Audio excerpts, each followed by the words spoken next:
So today we're going to be looking at NYPD shooting incident data, which is a tough topic, but I think it's a good topic. I chose this because I think it really will help you as you are working on your application. What we're looking for is for you to kind of tell a data story and to think sort of like a human about the data you have access to. So to get started, I figured this would be, really a nice one. One thing I'll say, and I think I've said this before if you've ever been around me, is always look at what the data is. So before we take a step into Tableau, one of the nice things about the data that we have here in New York City is this sort of open data platform, and they do things like share a data dictionary, which is just what does each column of data represent, and we get a nice preview of the data. So before I do anything in Tableau, I want to just kind of look through this and have us all kind of get a good idea of what we're going to be looking at in here. And there's some information at the top. Basically, this is sort of data that's been gathered since 2006 of shooting incidents. So both fatal and non-fatal shootings within the New York City metropolitan area. And there's some nice things in here. So there's when the incident occurred, where it occurred. So the borough, there's actually a latitude and longitude. So the exact GPS coordinates, so to speak, of where the incident took place. There's also some information about both the victim and the perpetrator. And although I don't like the name of this, this is actually one of the more interesting data points I think we'll look at throughout the course of working with this data, which is the statistical murder flag, which is whether or not the shooting was fatal and would be counted as a murder. So I think we're going to find some interesting things along the way. I also purposely wanted to not look at the data too much before I got to spend time with you guys so that we could kind of analyze the data as we go along and kind of answer some questions, and you could get a good sense of what that kind of flow of analysis you're able to have in Tableau really looks like. And one of the reasons we use Tableau is because it's a great data exploration tool and it's a great visualization tool. So I'm hoping that I can show you a little bit about how to use Tableau and kind of what it feels like to be a part of the data school and what you're going to be doing on placement, perhaps. Okay. So I think we have a good sense of what the data is. Each row of data, it says in here, is a particular incident. So we've got some demographic information about the victim and the perpetrator. There's some dates, there's some times, and there's some geography. That's actually a pretty good concept for a data set if you're thinking about applying. Trending data and using time series is a really easy way to do visualization. So I'm sure we'll probably do that as we build out the dashboards and the visualizations today.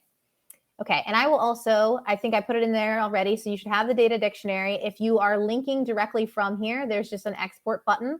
If you're using Tableau Public, you'll want to download it as a CSV or a CSV for Excel.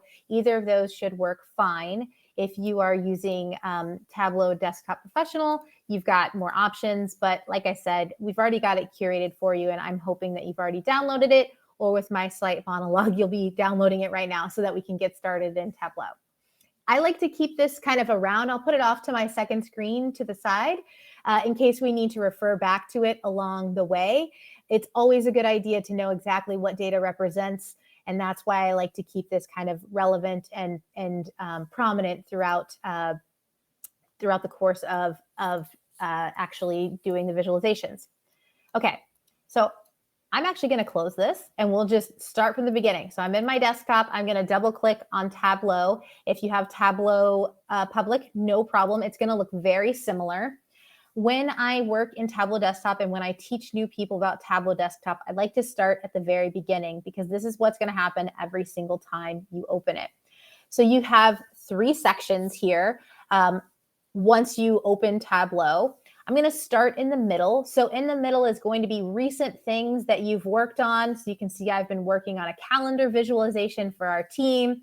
I built a box plot and a histogram recently, and I looked at Andy's great workbook of table calculations, LODs, and so on. Anything you're working on, this is just sort of like your recents. You can also pin things here if you always want them to be there in the future. And then at the bottom, You have sample workbooks. So these come pre-built into the application. So if you're ever just looking at how things are built, like you see this map and you're like, that's really cool, you can always open these workbooks. These are samples that Tableau makes, and they just come bundled with the application. On the right, we've got the Discover section, which is sort of like, eye candy and ways to learn more. So it's kind of broken down into two sections. One is sort of training or like resource videos or just videos. And Tableau actually does a really good job of the basics of getting you started like this. So I highly encourage you to actually look through some of those links if you're curious and you want to learn a little bit more on how everything functions. And then there's also general resources. So these are a little bit more broad, most likely blog posts, that type of thing that you'll see as well. But that's not really the fun part. The more fun part is actually connecting to your data. Again, most of you are probably using Tableau Public, so you might not have as many options as me, and I'll even click them more so you can see that full list. When you have a Tableau desktop license or a professional license, you get access to connect to all of these data sources and databases and then some. So you can see there's this additional connectors. I've got 77 installed. The ones I most prominently connect to tend to come to the top of this list here. So I've been doing some recent analysis in Google Sheets. That's actually what that calendar was built off of. So those will change over time. But there's some basic ways to connect as well, which is what we're going to do. We're going to connect to a file. There are also saved data sources. These are just for you. The sample superstore is the sample data set that Tableau also installs with Tableau Desktop. So if you're ever out in the world in the Tableau forums or looking for more, you'll see a lot of sample superstore out there. I'm pretty sure it's based off of Office supply data, and more particularly, I think it's Staples data. They keep it updated and current, but it's a really nice sort of data set that has a lot of the elements I'm describing. It has dates, it has geography in it, it has some really nice categorical information in it as well. So if you are ever looking for inspiration or ways to kind of up your Tableau skill, usually working with the Superstore data set is a good way to do that. But again, like I said, for the sake of the training, we're going to just connect to that shootings data. So I'm going to click on a text file, and I'm actually going to go to my downloads because that's where it is. And I'm going to go ahead and open the file. Tableau does a lot of things automatically. In particular, if you are connecting to an Excel or CSV and you have, let's say, just one sheet, Tableau will automatically see that, hey, you've got a sheet or what it kind of considers a table of data, and will naturally bring that into this section. So this is called sort of like the data source screen, for lack of better terminology. And we can see that it's already brought in from our file the one table, which is the data that we have. This matches very similarly or is identical to the data dictionary preview that we saw. So these are all of those individual rows and how Tableau is reading them in. One thing I like to do before I dive into my visualizations and get started is to kind of look through this a little bit more deeply. So on the left, and especially if you don't have the benefit of a data dictionary, it can be nice to just orient yourself in the data. So you see on the left, we've got all of those column names again. To the left of that are the different data type icons associated with them, which Tableau is sort of doing its best guess as to what they are supposed to be, but we can always modify that. And then on the right, you're seeing a preview of that information. So just kind of looking across, we've got that occurrence date or that occur date, which it's seeing as a date. That's that calendar icon. We've got this field, which we'll look at a little bit further. This is the occur time. I'm guessing in the underlying data, there's just only a timestamp and there's not a date. So they're all sort of defaulted to that first date in 1899, but that's okay. We'll work on fixing that and still be able to use that time in our analysis if it makes sense. We've got the borough, we've got the precinct and the jurisdiction, which relate to the NYPD. This is that flag I told you about, the statistical murder flag, as to whether it was really a fatal or non-fatal shooting. And then some of that demographic information. I also like pointing out at this moment that Tableau at its heart is a data reader. So if you have a background in doing any sort of analysis, or if you've ever done anything on your own, usually you end up, maybe building some pivot tables in Excel, or maybe hand keying or cleaning up some data. A Tableau is completely different in that you point it toward your data set, and then everything you do is sort of on top of it, but you're not disturbing the data. That makes for a really nice process, because now that data just kind of sits, it can be as it is, and you can kind of work on it all on your own. And it's also kind of an important concept to think about, especially if you guys are doing your application. You're like, I wish this were different. I'm going to challenge you guys to not go and fix your underlying data, to use Tableau to make some of those adjustments. Never have I ever seen a clean and perfect data set. This one's actually pretty good on purpose for the sake of our training. But in the real world, it's very likely that there will need to be some little minor changes and cleanups that happen as you are analyzing the data. Okay, I'm not going to spend too much more time here. That's all you really need to know for the sake of getting started. Basically, we connected to data. We saw a preview of the data. We got a good sense of what some of the fields were. At this point, I like to just sort of dive in and begin my analysis. The first thing I'm going to do, which you don't have to do, but just to make it a little bit easier for you guys, is I'm going to bump up the font a little bit. I'm just going to change the entire formatting of the workbook, and I'm going to just make the fonts all a little bit larger so that you can see them. And I'm going to make my tooltips a little bit larger too. Again, this is not necessary for you watching me. This is purely for the benefit of the recording and for your eyes. Hopefully it'll be a little bit easier to see as we go along. So let's go ahead and get started. I think the very obvious thing to do here would be to start looking at the occurrence time and get a time series going to just get some more information about the data and understand what we actually have. So the first thing I'm going to do is I'm actually just going to double click on occur date. I'm going to go ahead and set this to entire view. One of the things I really like about Tableau, and one of the things that you'll see, is it's really friendly with dates. So I haven't done anything too awesome. I've just put the year on there. So now I can confidently tell you that the data runs from 2006 up through 2020. I'm going to go ahead and use this field that's the NYPD shooting incident data historic count. Basically, this is just the number of rows of data in the data set. So it's fair to say that we had 2,055 shooting incidences in 2006. And then you can kind of see a very interesting trend as we go along. It looks like it's been on the decline up through 2017, 2018, and 2019. And then we have a spike in 2020. So there might be something interesting there that we want to look at along the way. Let me make that just a little bit skinnier.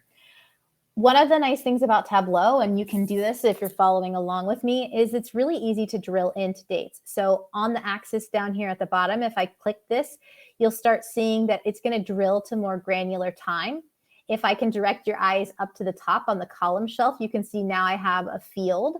This is also called a pill for both our years and our quarters. And I can drill even further, either from down here or from up here. So I'm going to go ahead and drill in one more to the month. This is a terrible visualization, but this gives you some sense of the power of Tableau and what you can do with your data. So as an example, I might want to take quarter off, and you can do this with me to get a bigger sense of maybe a time series here of what's going on. So it's clear that there is some sort of obvious trend that's kind of happening over and over again. Look, this is August, this is July. Here's July again, July, August. I'm already having this sense that maybe the shooting incidents in July could be related to Independence Day, perhaps. There's June, so there's clearly some spikes in the summer. And we can also do something like switch it up. So now we're looking at how is it trending year over year by month. And I'm doing all of this with simple drag and drop. Before I go too much further, I think it's important, and I probably kind of jumped a step by not mentioning the data pane over on the left side. So what we had in the beginning was the data source and these various fields or columns of data. And what Tableau does after it reads them in is it makes its best guess as to whether something is a dimension or a measure. So this horizontal line you're seeing here, this visual break, is sort of the delineation between those two. So a dimension is something that builds a header, so you can see our dates or dimensions. You know, we can slice and dice our data by dimensions. Those are mostly what we would use for filters as an example. And then we have things like our measures. So I just went in and I dragged on this measure. If I drag it on again, you'll notice that it automatically is doing an aggregation. So measures are things that you would aggregate, meaning you would either sum them, you would take an average. In this case, we're counting. You can specify and customize that aggregation further, but that's the way Tableau kind of breaks it up. Now, it's worth saying that, again, Tableau is a data reader, so you can move things around as appropriate. It's actually done a really good job. I'm kind of surprised. So this incident key is a good example. This is what we would call a primary key, or sort of like the unique identifier or unique ID associated with that incident. And Tableau is smart enough to say, oh, it says key. It's probably a dimension. It's probably that unique identifier. Sometimes I've seen it where it's down below, and actually I have found one, this precinct. This is not a measure. This is nothing that we would want to aggregate. We saw that in the preview of our data. The precinct is just a number. So what we can do is we can drag precinct up from measures to dimensions. And you'll notice as well, there's another concept that's a little bit more nuanced, which is whether something is continuous or discrete. So if you're familiar with math at all and the difference or distinction, discrete are just finite things. Think of discrete as a list of things. There's only X number of options. They're known, right? So there's only 12 months in a year. That's a discrete list. Something continuous is something sort of unbreakable. Think of it going from negative infinity to positive infinity, or in the sake of time, it could go from the beginning of time to the end of time. The key there is it's an unbroken axis, and we'll explore that a little bit more along the way. But for now, we've kind of got, the start of a visualization. I'm going to swap this back.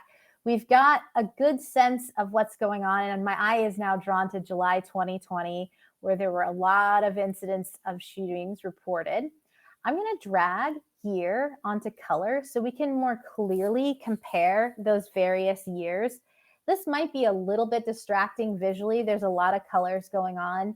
My peers might be calling this a spaghetti chart right now, but it's at least good as we are analyzing to understand what's going on, and to also see that there is definitely some seasonality and some common trends happening. So February, which is where we are now, seems like it's in general a low month in terms of frequency. And then we talked about it, or I did at least, that sort of upward spike in the summer, particularly around July. And then we can kind of see how it goes out.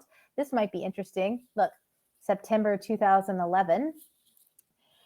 So we can kind of look through this a little bit further. But very quickly, with just a few clicks, we've gone and we've now started to analyze the data a bit further to start adding context.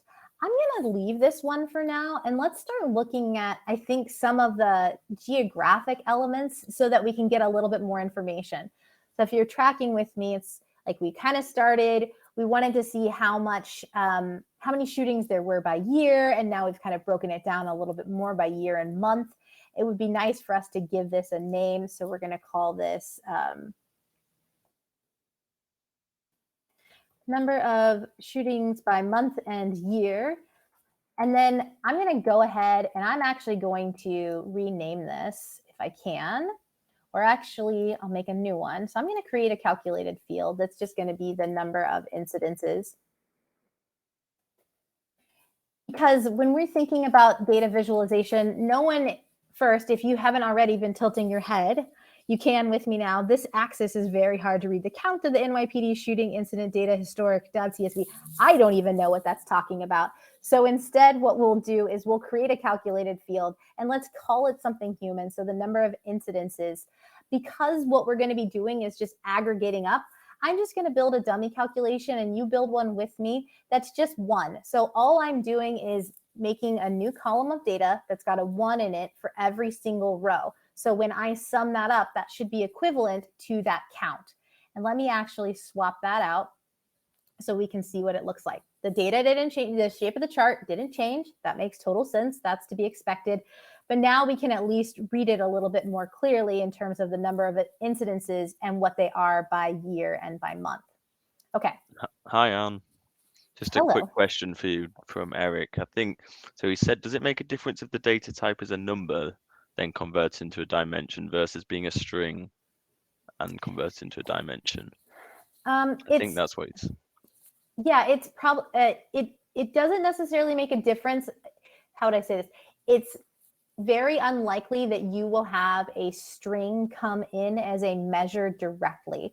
It is the case that you may have a calculated field that shows up beneath this horizontal line that kind of acts like a measure in that sense. And that's because it would be aggregated as it occurred. But it doesn't necessarily matter, so to speak, if you take something that is potentially a number and you turn it into a dimension if it is a measure, or vice versa. I hope that helps answer your question, Eric. I'll confirm and make sure. Thanks, Anne. Thank you. Okay, so we've got our shootings by month and year. Let's go ahead and do another one. Let's now look at where in New York. So we have a sense of how much. Let's start looking into the where. Now my eyes are drawn to, and I know this data set a little bit, so we can use the latitude and longitude. One of the other nice things about Tableau is that it's really easy to make maps. And in particular, it can use geographic data. There are some presets that are built in. So things like country, state, cities over populations of about 20,000, I think it is, and zip codes will all come through automatically, or postal codes. Those will all show up and Tableau will know how to map those. It also knows how to do exact geographic points, or latitudes and longitudes in our case. So that's actually what we're going to use as we build this visualization. So I'm going to double click on latitude and double click on longitude. You'll see two things. One, when I did this, Tableau first built a bar chart because I only had this latitude. You'll see it's an average. That's fine. We're going to disaggregate this data so we can actually see all the dots, all the different incidences. But notice whenever I added the longitude, it immediately changed the visualization type to a map. And if we're looking pretty closely, that's definitely right around New York City. That's where I'm sitting potentially. I might be a little bit, no, that might be exactly kind of where our office is if we were kind of averaging together the latitudes and longitudes. But it is worth saying we only have one data point right now because it's taking all of those latitudes and longitudes and averaging them together. So what we need to do is sort of separate out our data by something else that's in there. So I'm going to take the incident key because that's that unique record we talked about, that unique key that's associated with those incidences or those shootings. And now you'll see instead of having one dot, I have 18,564 marks.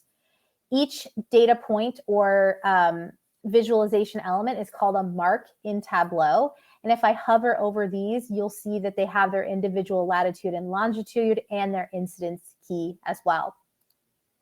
So this is a good start. We're getting a sense already of where these incidences took place. It looks like there's a lot of density around these different areas. It's not super clear to date exactly where the high frequency is because there's some overlap. So I think we should kind of work on that now to see if we can't make this map a little bit more clear. One thing I'm going to do to start with is I'm actually going to go up to map here and I'm going to go to map layers. In Tableau, you can specify the type of map background style that you want. I'm going to switch it to streets just so that we have a little bit more context as to where we are. This also helps me out because I haven't been living in New York for very long. So I was pretty sure that this was Staten Island, but it definitely makes me feel a little bit better seeing a label associated with that. We can turn off some of this. There's kind of a bit of noise here. So let's turn off the water labels. I don't think we need those. The state and province names we don't need. We probably don't even need the borders. We definitely don't need the countries. Let's see what it looks like without. I think I might leave the streets. Let's see what we get without the terrain. That's not doing a whole lot. It's kind of making a little bit of change there, so we can leave that on. I'm going to untick the points of interest, and you can see like the Newark airport and then JFK kind of go away. I think that's fair to turn those off. And let's see what we can do with the neighborhoods. I don't know that I'm seeing, I'm seeing them. I do want to keep them because there's Queens. I can see that coming and going. But this is a little bit more clear. Certainly, I think if you're in the area with me, this makes a bit more sense as to where exactly these occurred. Okay, So while we're here, let's start playing around with what this map looks like a little bit further. One of the nice things about Tableau is you build all of these visualizations using sort of three aspects: the column shelf, the row shelf, and what's called the marks card. On the marks card are two things. One, there's a drop down that specifies the type of mark you want to use. So right now we've got a circle with this sort of automatic fill, and it's kind of set that way, but we can set it to something else. I've set it to a map type. There's still circles because they're geographic points, but if we had something like a city or like a zip code, we could have it fill sort of like that shape of that different data point. But we've got lots of options. Let me switch it over to density instead. So what density does is it sort of aggregates the data together.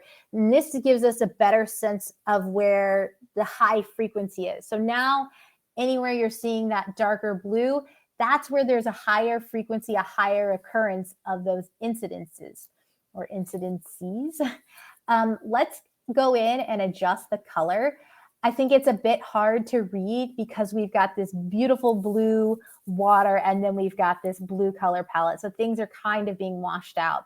So let's go in and play around a bit on what we might want to use. Let me actually bring up my chat so I can see what you guys want to do. So let me go ahead and set the color. And I don't want to go red. I don't want to be overly dramatic with what it is. So let's see if we can't find something that has better color that isn't so intense in terms of the concept. So the density gold dark still a bit much.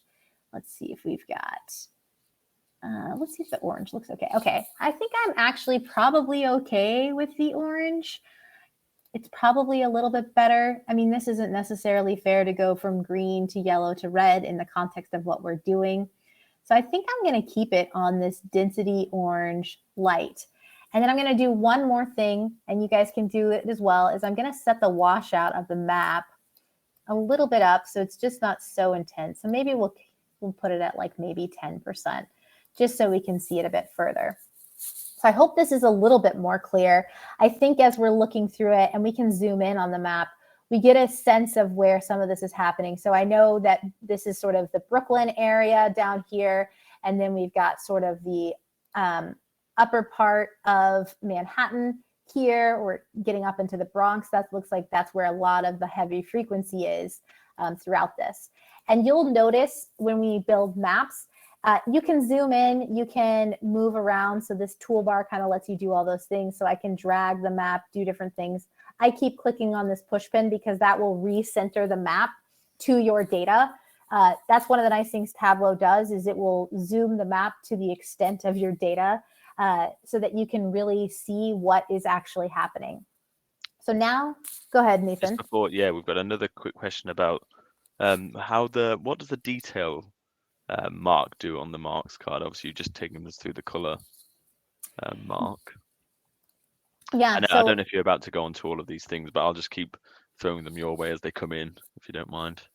Yeah, no problem. Yeah, so the detail shelf, as it's called, lets you basically add more data information to the visualization. In this case, Eric, the reason I've added it is to disaggregate the data so that we have a dot for each individual incident. When it's on detail, that means it's only part of basically how the data is being pulled into the view or the viz, but it's not actually used as a mark or anything else. The good key to see here is that it's also in the tooltip as well. So maybe a good example I could do is if I put borough on there, so if I drop it on detail here, or if I just drop it directly onto the marks card, that's the same concept in Tableau's world, and that's that detail icon. I could put this maybe on label if I wanted to, potentially, if we can see them at all. They're probably too small to see. But that's what it's going to do, Eric, because it's going to, in this case, disaggregate our data to each of the individual incidences. So you would use the detail shelf anytime you wanted that information to be part of your visualization. Similarly, I can walk through the other shelves. They change depending on your mark type. So I know I kind of breezed through it, but we have the color shelf, and these will look a little bit different depending on the mark type. So because we have a density mark type, we can see the color palettes that we can choose from. We can adjust the opacity, which is the inverse of transparency. So the more opaque it is, the less transparent it is. It might actually be nice for us to do that a little bit. We can adjust the intensity of that as well. It might actually be a little bit better for us to kind of increase that intensity and drop the opacity. That way we can see some of the labels coming through from some of the boroughs. The border does exactly what you would think it would do, is it draws a border around them. It's not necessarily going to do it when we're in density mode. And then halo does something similar, just kind of adds a glow behind each of those individual dots. Okay, so I'm going to rename this. Let's call this, where are these taking place? So now we have a good sense of the frequency. So there's kind of two things unfolding. It looks like Brooklyn and the Bronx, this sort of area, are both kind of hotspots in terms of where these shooting incidences are taking place. So I think we've got a little bit more context, and we can start using this to even go a bit further. I'm going to pop into another worksheet so we can make yet another one. And this time I want to focus on the who. So who is the victim? We'll do that to start. So who's the vic? So let's bring on the victim's sex first. It looks like we've got 3 values, female, male, and maybe unknown or undefined, or probably just unknown. And now we can drag the number of incidences onto our column shelf. And let me just fit this to the entire view. This is great because we now know the victims are very heavily distributed towards males. It looks like, 21,000 of these incidences from 2006 to 2020, men were the victim, and only 2,200 were women. It looks like, look, this is actually good data because there's only 11 that are undefined or unknown. That's pretty good when you think about the data, which means they must have categorized this pretty accurately along the way. This bar chart's not that great, but there are some things we can do to make it a little bit easier for our audience. So down here on the axis or up on the toolbar at the top, we can sort our data in descending order.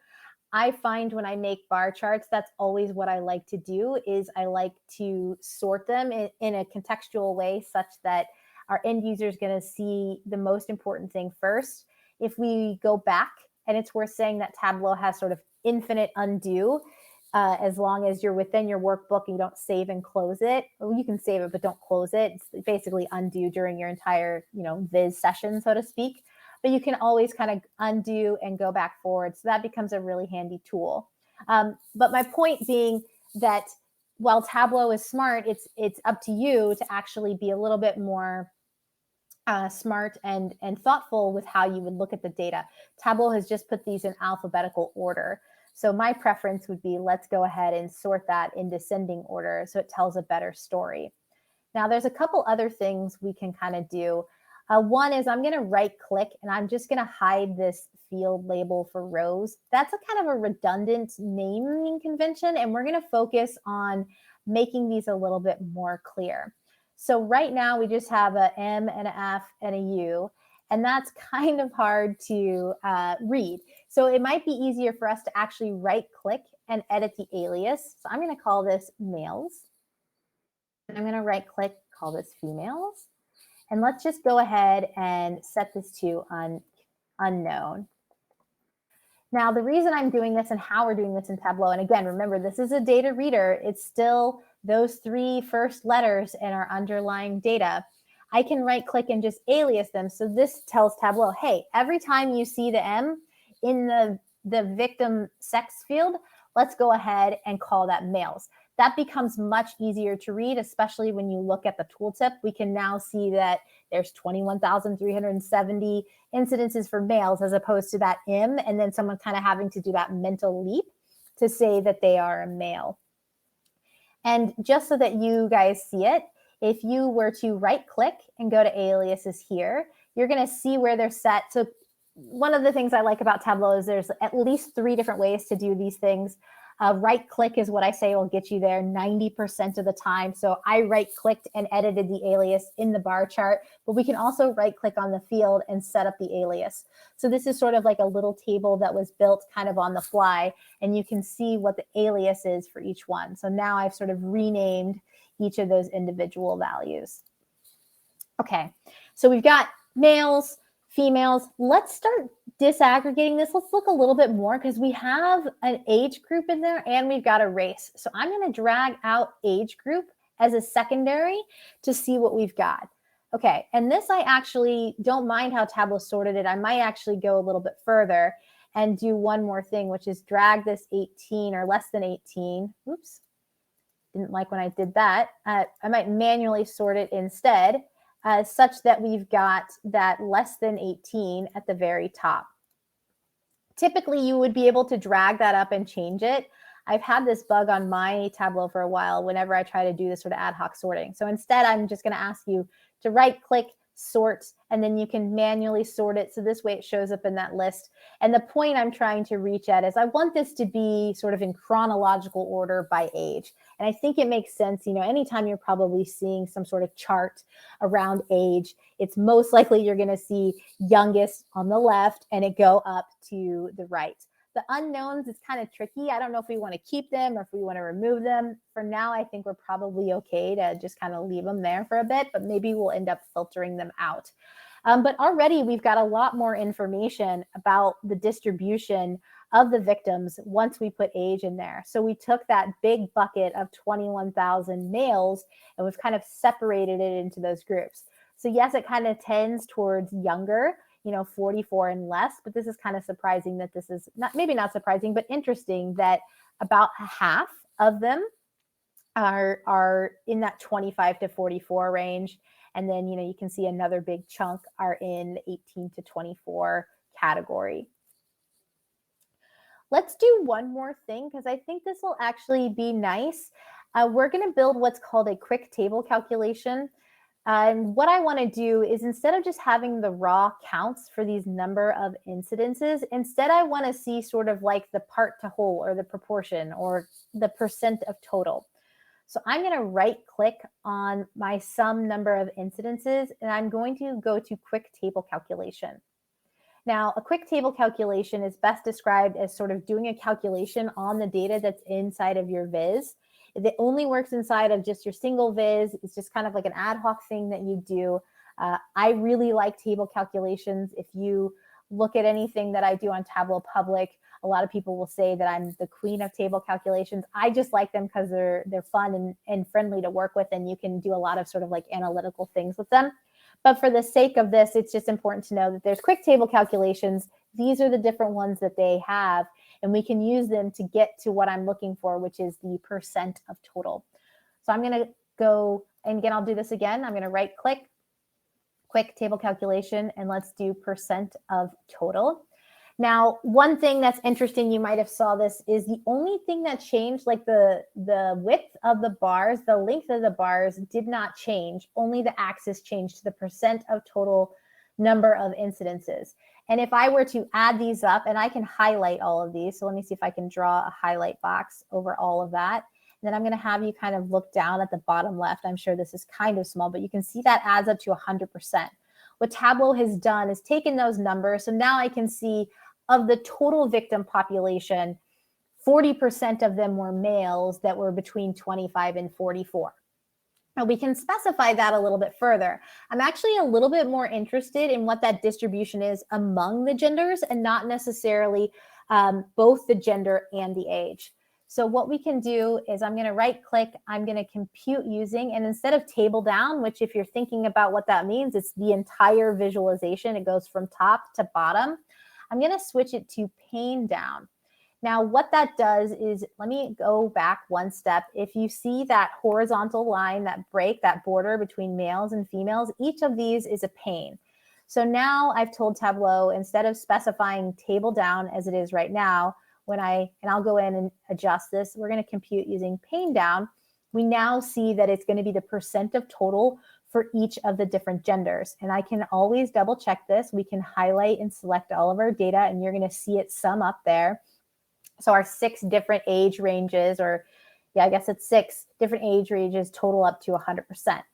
So now this is interesting. I can say that 44% of male victims were between 25 and 44 years of age. And we can compare that, right, to the 37% of females that were between 25 and 44.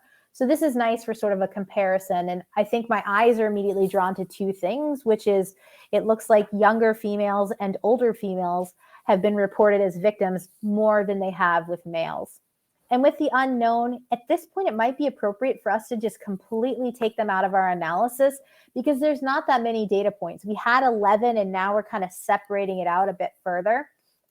So what I want you to do is I want you to click on that unknown, and I want you to click this exclude button. Now, when you do that, and I'll go back and I'll just go forward again, you're going to see that show up on the filter shelf. So this is yet another shelf. The filter shelf is a way to filter your data. And I'm going to right click on this as always and edit the filter so you can see exactly what's going on. So you can see that it has excluded, Tableau has excluded unknown from my analysis.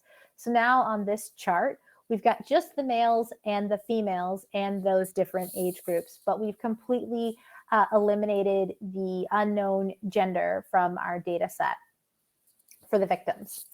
Now, what's interesting about this as well, and kind of to talk a little bit more about Tableau filters, is this is just on this individual viz. So if we go back to our map, this still has, and I can show you by dragging on the victim sex here, we've still got those 3 genders. We've still got unknown and the little bits of data. I don't even think I can see the data points. Oh, there they are. The little bits of data there. So it's important when you're doing your visualizations to think about where the data is filtered and what you want to be filtered. Because the unknown data points aren't very relevant for the analysis, what I'm going to do is I'm actually going to apply this filter to our entire workbook or the entire data source. So if you right click, we're going to select apply to worksheets, and let's go ahead and set it to all using this data source. And what that's going to ensure us, and when we go back to this, this will be slightly different, is that we don't have any of those unknown genders for our victim within the data set. And if you're asking me why I made that decision, this is in context with the analysis. If we were looking purely at frequency and we didn't care about demographics, fine, we could keep it. But because I'm sort of making demographics a part of the conversation, a part of the analysis that we're doing, I think it makes sense for us to kind of drop it for now. Okay. So we got a little bit more sense of who the victim is. I'm even going to add the labels on here so we can see this. And I'm going to go ahead and pretty these up because we might not be coming back. I'm going to right click and I'm going to format this. And I'm going to go ahead and set the default property for that percentage just so that it has a few less decimals. It's really hard for someone to read 4 numbers and then retain them throughout. And I don't know that it makes a whole bunch of difference whether it was 10.11 or 10%. I think realistically, we would just say it's about, it's 10%. It's about 10%. So now we've got a good sense of distribution. I might do something additional, which is I'm going to hold down my control key, which is going to make a copy of that field.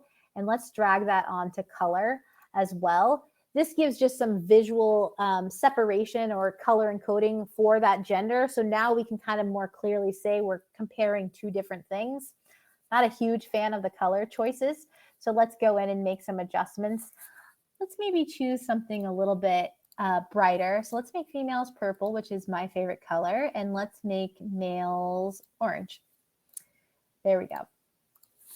So now we've got this kind of nice set of bar charts where we've got the percent of total. And I might even change this to call this something like the distribution, or maybe, distribution of victim profiles, so that we have some sort of sense of what it is that we're looking at. And this, I think, is a great chart because anyone can kind of use this. I'm going to do one more thing, which is I'm going to right click and I'm going to format this label. I'm not going to get too in the weeds on formatting. You can very easily get in the weeds on formatting, but I just want to make this a little bit bigger, especially when we have sort of almost hierarchical data, I think it kind of makes sense to make the outer labels a bit more prominent so that people know, okay, we're reading males, and then here's kind of like the subsets within them. Okay, so let's kind of track back, and this might be the time where we start building a dashboard. The first thing I'm going to do is I'm actually going to save my workbook.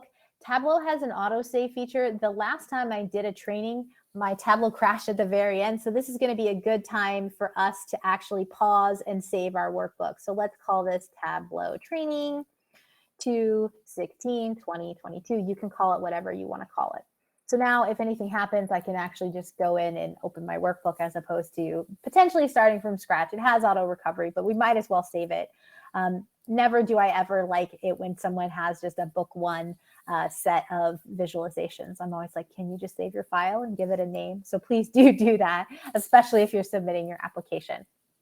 Okay, so we've saved. I feel a little bit better now. Let's start building out a dashboard. So right now we've just been building out visualizations. We've got 3 going.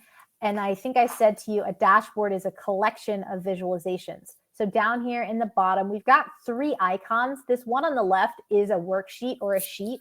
And anytime you make a new chart, you're going to build from a sheet. I'll delete that for now. But then there are dashboards and stories. We'll be building a dashboard. I actually don't use stories very much.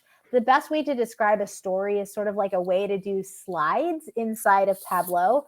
But most people end up just using dashboards, which are a collection of visualizations or worksheets. So I've just clicked on the Create a New Dashboard button. I've got Dashboard 1 here. As we get started, you'll notice this is a different canvas layout than what we've got within our worksheets. In particular, on the left, we no longer have our data pane. Instead, we have the individual worksheets or visualizations that we've been building along the way. We've got this white space that says to drop sheets here. So this is the actual size of the dashboard. I'm going to make this very, very big so that we can all see it. I know in the past someone had asked, what is a good dashboard size to share out for the sake of your application? And that's a really great question. So you definitely want to avoid the horizontal scroll, so the left to right scroll. People are going to be annoyed, and I'm sure you're always annoyed when you're on a website and you have to scroll left to right to read something. So you never want it to be wider than a common computer screen. So I would maybe take the width one more, set of 100 up, the 1500, but that's kind of a stretch. I'd probably keep it around 13 to 1500 for width. Now, height is a little bit different. You have options there because you could make something sort of longer and you could scroll through it and you could kind of lay it out like a newspaper article, right? People are kind of comfortable with kind of blocking these sections and reading downward. So you've got more flexibility there, but just to keep it easy and so that you guys can all see it, I'm just going to make this 1,000 pixels high. So I haven't done anything too dramatic. I've just adjusted the size of the canvas so that that's where we're going to drop all of our visualizations. Now, one thing Tableau does, and I'm in the habit of getting rid of, is it default generates layouts for different device types, in particular mobile phones. We're not going to build a mobile dashboard. So what I like to do is actually just delete this phone layout for now. So that means, and you'll want to do this probably for your application as well, just keep it in desktop only mode or delete any other layouts. So you've got just one design for your dashboard. That's going to make it easy for us to see. I also encourage you when you're building your application to send the link that you're going to make for your dashboard on Tableau Public to your friends and family. Send it to the least savvy tech person and ask them to go look at it on a computer and see if they can actually read what it is you're building. It happens quite often for newer people working in Tableau that they don't really think about the size, and then they go and they're like, did you love my beautiful dashboard? Wasn't it so cool? And they're like, I couldn't read it. It didn't show up properly on my browser. So make sure you're kind of thoughtful about the layout. Okay, so I've given you a rough overview of building a dashboard. Now let's actually do some stuff. So I'm going to drop the map on because I think that's an easy win. So when you drop visualizations on, and I'm going to drop that on, and I'm going to drop on our distribution of victim profiles, you'll see that Tableau just kind of lets you lay them out however you want. So I could put this to the left. You can see that sort of gray shading that's happening. You can put it to the top or the bottom. This might actually look better being on the bottom as opposed to that sort of left to right based on the geography and the layout of New York. You can customize this stuff a lot further, and we'll start playing around with that as I have about maybe 23-ish or so minutes to kind of build out a dashboard. But we can delete some of this extra stuff. So the color legends automatically come on. I'm going to kind of just delete this and get rid of it for now because we don't really need it. Maybe we'll need it further on, but I don't really like using color legends very much in the sake of my analysis. And yeah, Eric, I'm seeing what you're saying in chat. Yeah, 1920 by 1080 is probably the best layout or resolution of a screen you should be designing for. Most laptops, although they might have a higher resolution, most people will dial down the resolution so they can actually read the text. So yes, I would plan on building for a 1920 by 1080. Okay, so let's rename this. I don't have a good name for it now, but I don't like naming it dashboard 1. So let's just call it NYC shooting incidences for now. And let's start actually going a little bit more rapidly through some of this data. I was actually kind of interested in, so we have the time, but we have the year and the months, but let's actually take advantage of Tableau using time a bit further and see if we can't actually come up with something a little bit more interesting. Before I go too far, let's preview the data one more time because I think we've got time down to the, oh, it looks like it's down to the minute, so it's not too terrible. But let's go ahead and bucket that maybe by the hour. So what I'm thinking of is, okay, we have a good sense of, frequency over time. We have a good sense of who the victims were. We have a good sense of where this is happening, but maybe more of like when this is happening is something we could look into. So when do these take place? And it's always a good idea when you're doing analysis, especially in the very beginning with Tableau, to start with a question. That's a very common thing. So if you can kind of ground yourself in what am I trying to explain, then you can work toward a visualization that's going to answer this question. So now that I've posed that, when do these shootings take place? Let's see what we can find out. So I'm going to right click on, well, actually I'm going to right click drag on the occur time, and I'm going to drop it on rows.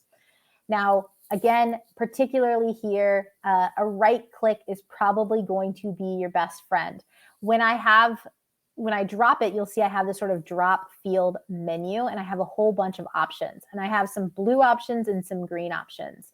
I won't get too in the weeds, but it's important to know that the blue ones are going to kind of generate headers here, and the blue ones are going to be what's called date parts. So if you imagine that a date has different components. So today is 2/16/2022, February 16th, 2022. The date part of the day would just be the 16th. It would just be a 16. Tableau would get rid of the 2, get rid of the 2022, and just have a 16. In the same way, if I'm going to pick on hour, minute, or second, it's just going to pick an hour between 0 and 23, I think, or 12 and 11, 12 a.m. and 11 p.m. Versus if we look at some of these green ones down here, it's actually going to kind of truncate or roll it to, I like to say truncate it to that specific component. So I'm going to set this to the hour so that I hope what we have is we've got every hour of the day starting at 12 a.m. up through 11 p.m.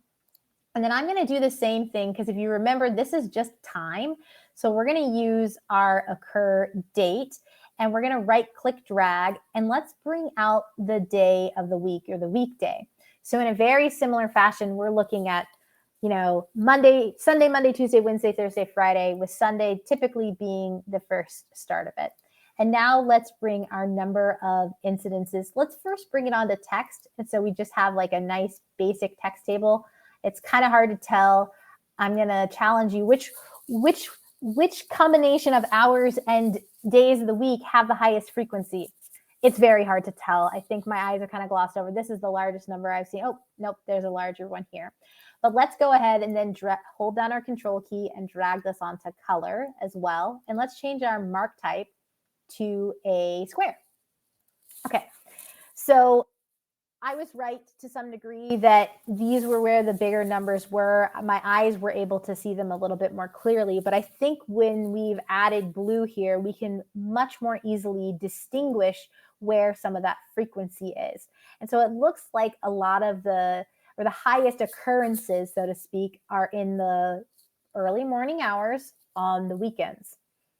I'm going to right click on our hour. I'm not going to get too in the weeds on formatting. This is more of a reminder for me than you. And I'm just going to change this to 12 hour, just so we can all read it a little bit more clearly. I don't really like 0 a.m.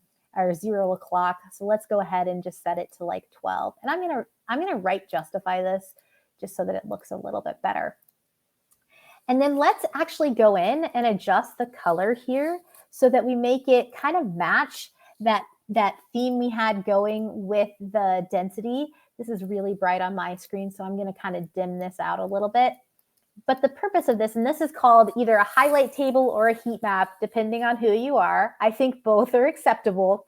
But the point of this is for us to see the frequency and see if there's any commonalities there. And if we're looking at it a bit more, so it's fair to say that we have more frequency on Sunday up to 5 a.m., but we can see that kind of trend where, by Wednesday, there's still a little bit on those overnight hours, so to speak, or kind of like the 10 to 12 a.m. time period. But you can kind of see that there's some sort of like interesting shape as to what's happening throughout the week.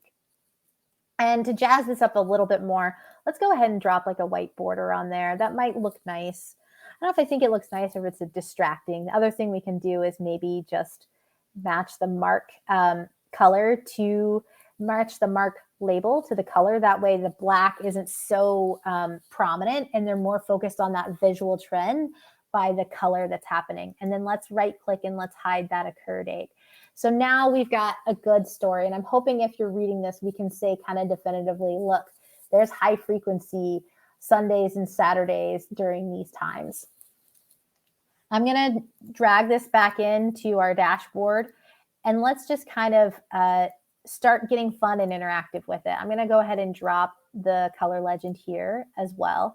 I think I might make this a little bit wider just because there's so many points. This is just a little bit squished on my screen. I'm going to bump this up just another 100 pixels so we've got a little bit more space for everything on there.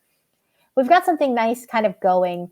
I think at this point I've made a bad decision around my nails and I'm going to go ahead and change them to like a different color because I don't want us to think that orange means more than it does. So let's go ahead and set them to green.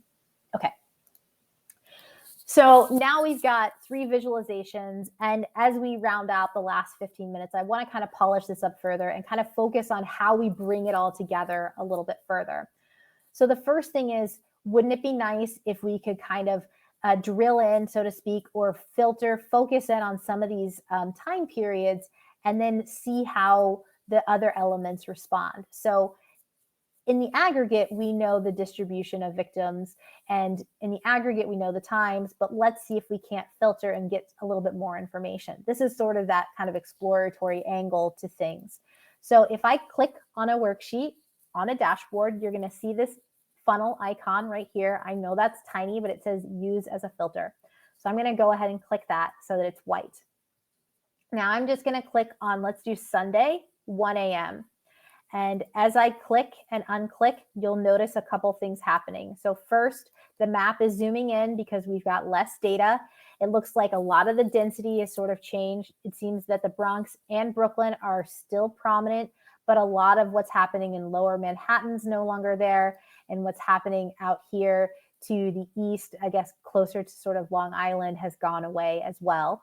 And then we can see the distribution of the males and females, and particularly I was looking at the age groups change. So we've got the 18 to 24-year-olds become more prominent with males here, and then we can see the 18 to 24 are pretty prominent in females there. So it's fair to say that during this kind of 1 a.m. hour that the victim profile or distribution has changed. You can drag a box on these. So I can select 12 a.m. to 4 a.m. on Sunday. So now I've got that whole time chunk. So that early morning kind of section, and we can see what that looks like.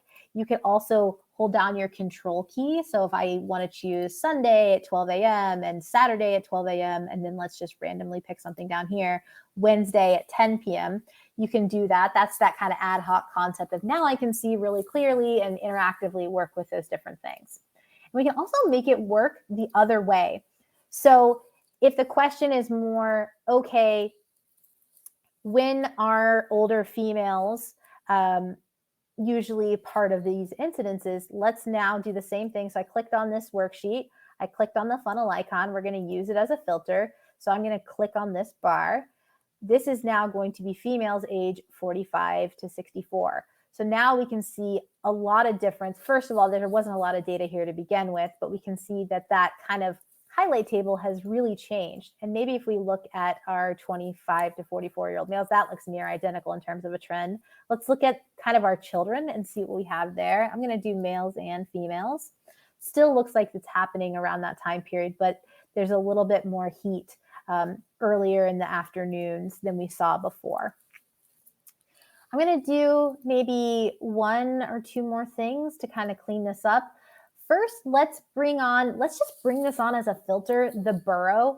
One thing I like to do in Tableau as well is if you right click on a field, you can click describe, and you'll be able to see a summary of the information on that field. So there's some interesting stuff up here, kind of boring, but useful. It says, you know, what the longest number of characters the column is, which is 13. I'm guessing that's for Staten Island. But it says what it is. It says it's a discrete dimension. It says that it's a string. You can see that right here. It has what the name of it is in there. But more importantly, this is the section I like to focus on, which is the domain. So that means what are the different variables, or what are the different members, the different names, categories, boroughs in our case, that are in this data set. And there's 5, which is nice. This is very clean data because we've only got the 5 boroughs. They're all labeled the same. So let's bring borough onto our filter shelf, and let's go ahead and select all of these. So as I'm thinking through this, and we're kind of going further down the line of building the dashboard, we've done all these different things. It might be nice to be able to focus on one borough at a time and have just like a nice filter at the top that someone can go in and adjust them. I'm going to cancel this so I can show it to you again. So first you're going to drag on borough. That automatically brings this filter menu up. I tend to get in the habit of clicking this all button. That just means we're going to filter to basically everything or filter to nothing. So we're going to check all of those.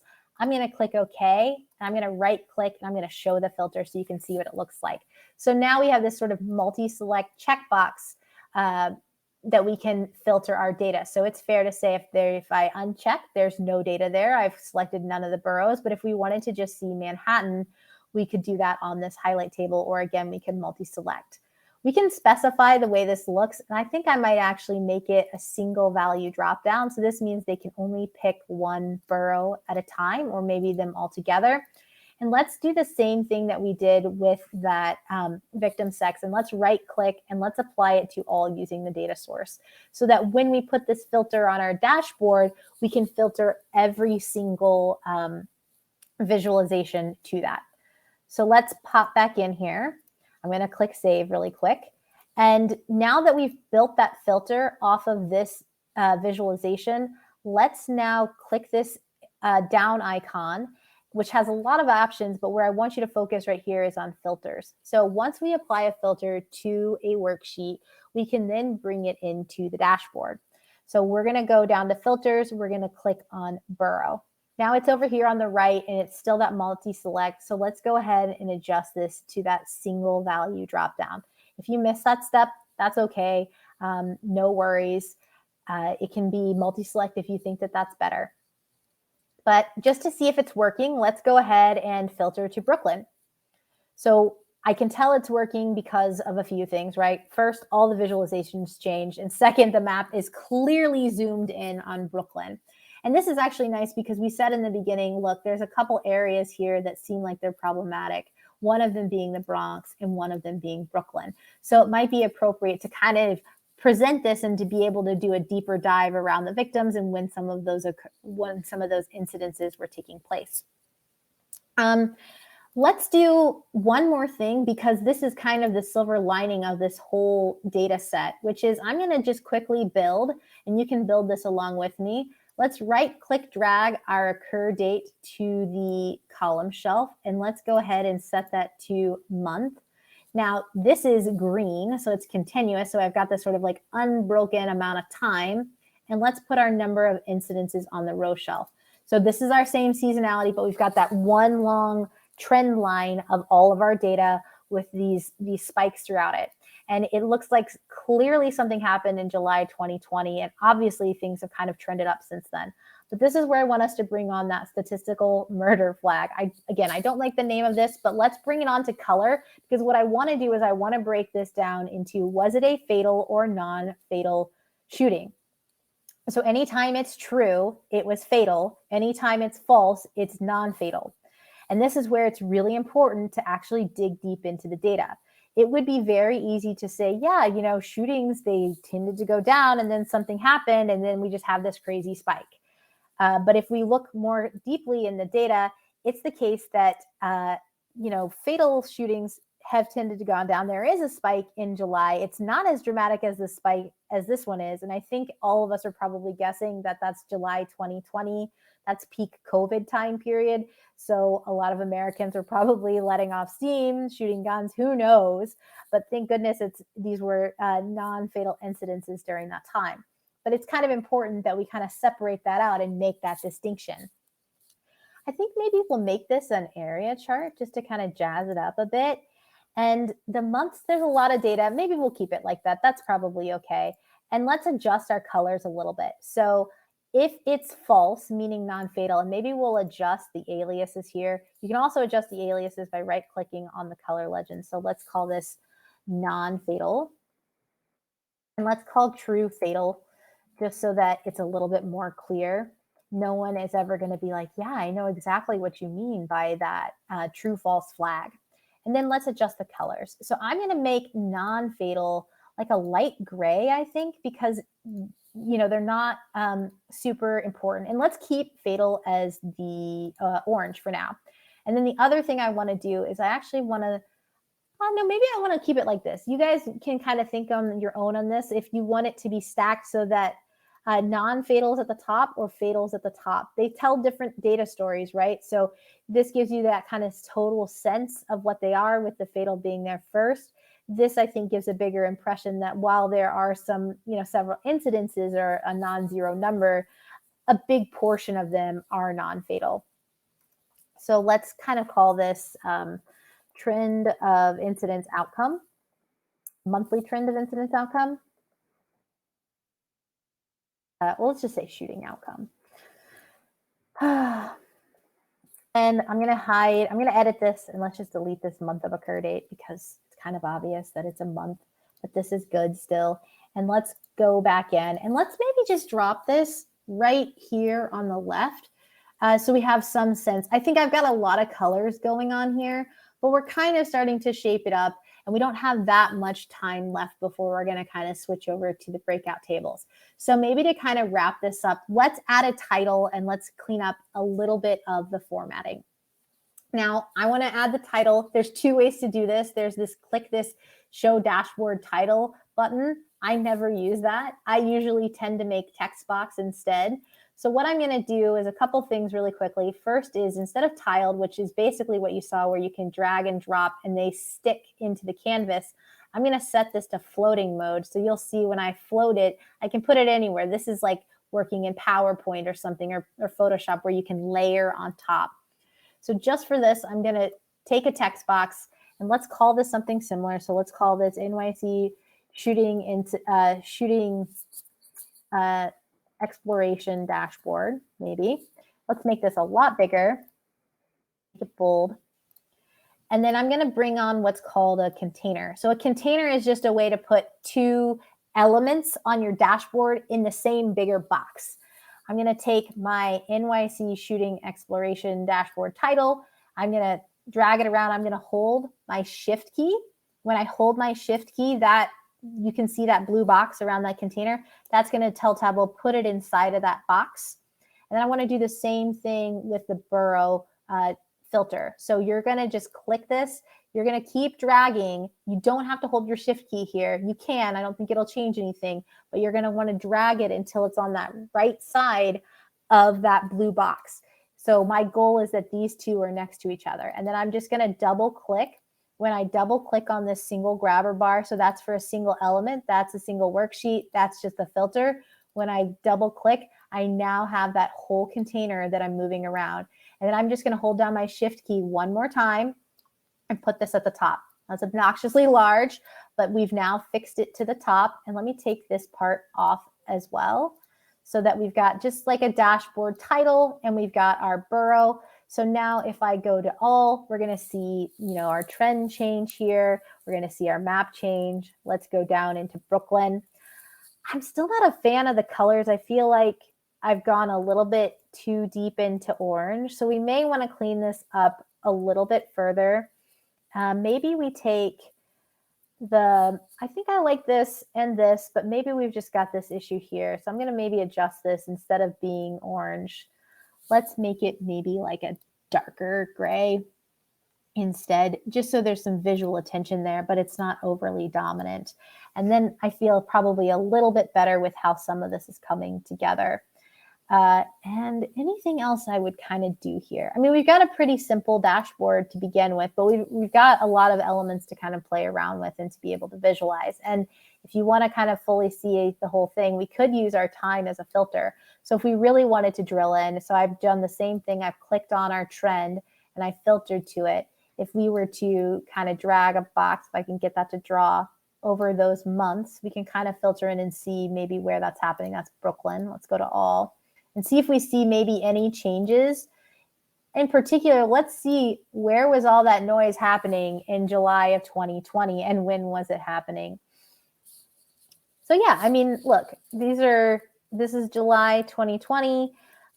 Here we're more looking at the time of day. So it looks like people were probably firing off guns, late into the evening within that month. And I think I'm pretty close to time. Honestly, we'd probably want to do a little more cleanup in terms of grid lines and those types of things, but you've gotten a really high-level overview of how you can build a dashboard in Tableau. Probably the last step would be to right-click on your dashboard and hide all the sheets. That's just going to tuck all those sheets away so that we know which sheets are actually associated with the dashboard that you've just built. And we'll save one more time.